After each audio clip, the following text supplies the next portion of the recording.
Yay! Pauwi na tayo pero may nagsiga doon sa garden.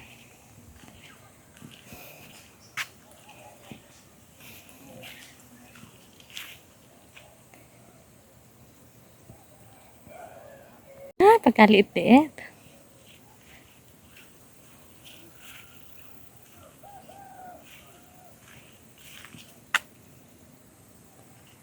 Hi! Thank you sa ating nag-order sa ating product. At thank you din, Lord. Nakarating tayo dito ng safe. Ngayon is pauwi na tayo. Yay! Nagkape din tayo. Charot.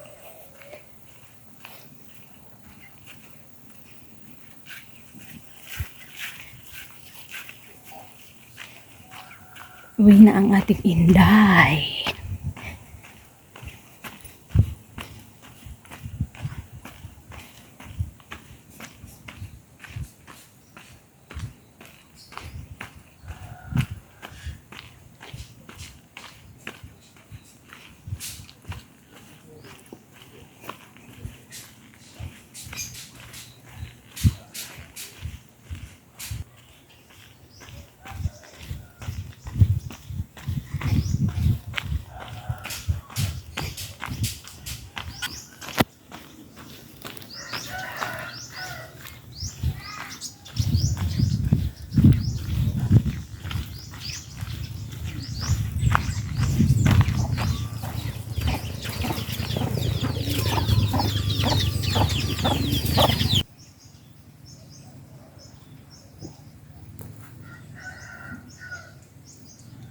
O, diba?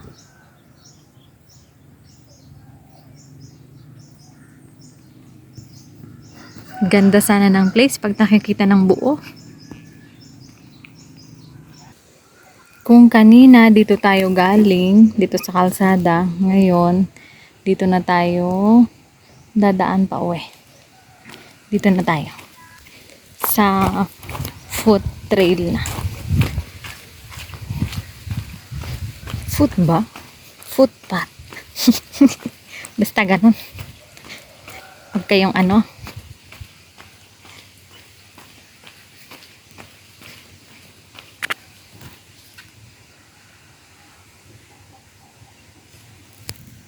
May sumusunod na ano, langaw. May manok sa ibaba, oh. Yun yung manok.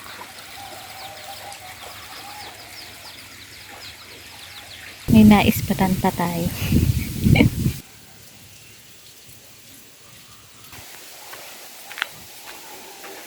Ganito naman ang view pag dito ka dumaan. Sa may footpath. So ito ang daan ko pag pumupunta ako kay wholesaler. Kasi mas shortcut kesa sa kalsada. Diba? May bako sa ilog. Ilog ba pa ba ang tawag dyan o lawana? Lawak ng farm. Kamote farm.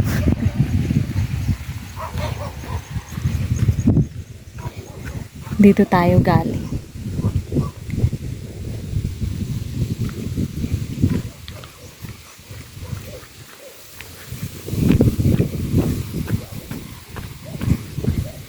So akala mo yung mga bahay ay mga walang kabahayan. Wala masyadong kabahayan pero natatakpan po nung mga puno. Tanim nilang puno ng mangga, mga ganun po. Oh, kagaya doon po. Hindi po puro puno lang yon. May takip na puno ng mga mangga.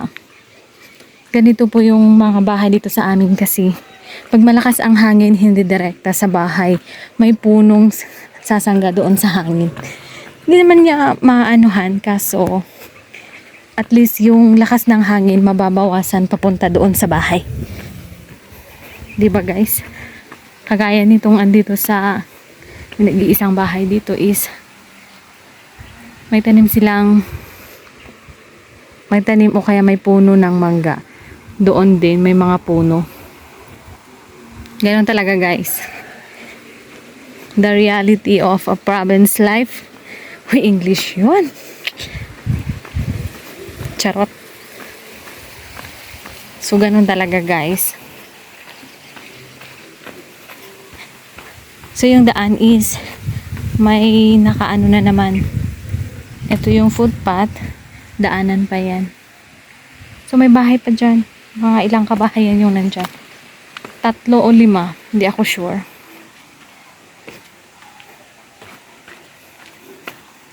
Dito naman, ayan. So, naglinis yung mga miyembro ng tupad. Diba? Malinis yung daanan. Tsaka dinadaanan ito ng mga bata, kaya mga batang nag-aaral doon sa baba ng ating store. Kaya ayun, malinis siya, guys. Hindi malinis na tanggal yung mga dahon-dahon, pero ibig kong sabihin is yung wala yung mga damo. So, safe ang mga bata pag tag-ulan. May harang din ito. Yan, garden. Garden. Ito po yung kinakabuhay ng mga tao dito. Pagtatanim ng mga gulay at pag-aalaga ng hayop. So, ayan is tinatanggal na. Wala yung may-ari, hihingi sana tayo ng kamatis.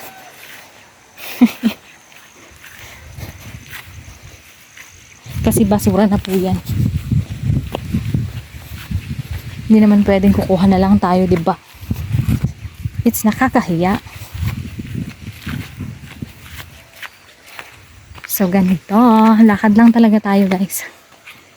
So, ayun.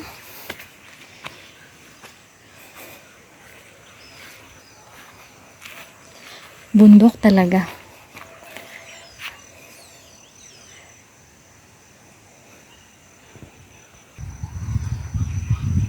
So, may bago silang tanim dito sa baba. Ito yung ilog, pero ewan ko kung anong tawag dito sa inyo. Malaking ilog. And the garden pa din. Kamatis. Beans pala ito, na may kamatis. Ito ang kamatis.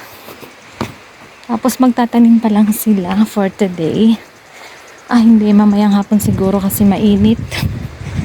Mahirap pag malakas ang araw na nagtatanim sila. So, maybe later. So, yung may rainbird is kamote. Malapit na sigurong anihin yon, kaya nire-rainbird na. Ganun po ang patubig sa irrigation. Patubig sa mga halaman. Dito na tayo sa hanging bridge.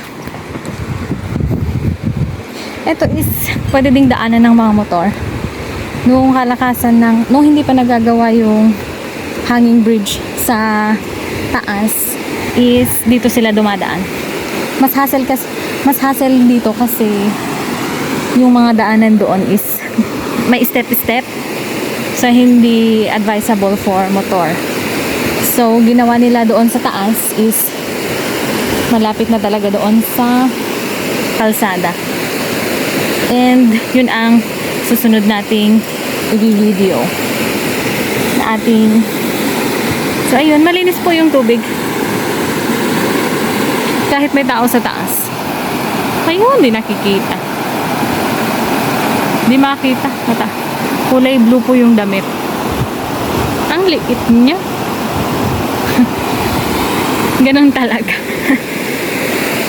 So, ayan. Pwedeng langoyan. Nung isang araw, kahit na malamig, may bisita yung mga ibang taga rito. Naglalangoy sila dito sa baba. Yan, pwede dyan. Medyo malalim naman yan. Mas malalim yung nandun kasi kulay blue. Lumot. Green pala yun. Mas malalim po yun. Pero mas masarap doon kasi mas malalim. So, eto na guys. Diba? Madaming mga patakaran. Hindi pala. Talagang mga ordinance ang mga to. Madaming nakalagay. Bawal daw magtapon ng basura, bawal ano bang tawag doon? Yung kukuha ng isda sa dagat, Diyos ko Lord, sa ilog ng mga using yung mga kuryente at saka yung sodium. So, ayun.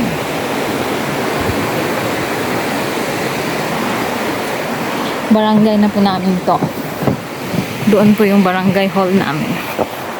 Garden. So, ayan, madami kung ano yung mga sinasabi. Mga ordinance talagang yan yung pang-welcome sa mga tao. Di ba? Basta na, papunta tayo doon.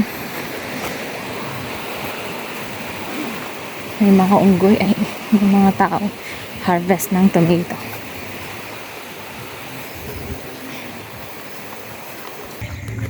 So, nagpa-practice na sila for this afternoon kasi may fundraising yung mga kabataan. And Christmas party natin tomorrow. Okay. So, ayan. Dito na lang muna, guys. Bye! Hindi pa pala. Maaari lamang po na pakisubscribe yung ating channel. And this is Verandi Vlogs, ang Igorotang Tendera from Nueva Vizcaya.